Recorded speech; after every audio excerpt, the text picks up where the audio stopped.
everything is under control. Simple, Risco, Mama.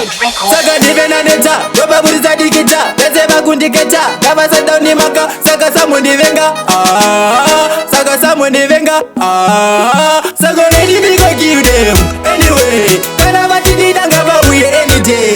Ex family, gotta win the action. Fiction, iya yaba ramjen. Saka ready me go give them. Anyway, kana batidida ngaba we any day. Ex family, gotta win the action. Fiction, iya yaba ramjen. Abidi wani noda, ten. Nokufura ibara ikucha kungeketen. Keto itambiri kita kungekatero.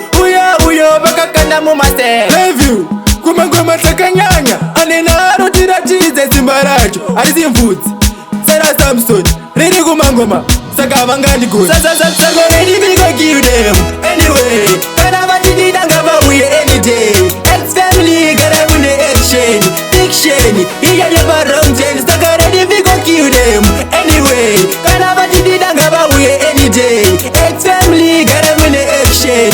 Fiction, iya yaba ramjen. Kumangoma napinda, inda nditekenga. Babasanya viringa, nabatwanya ngeinda. Rega ndiboshaura, kutiba kutaura. Manje bachakaura, kababisana mpaura. Saka everyday ndiri kufaisa machuni. January kutobata muna June. July futi kunobata muna December. Mataka futi tomozi ya akatemba. Saka ready me go give them. Anyway, kana batidida ngaba we any day.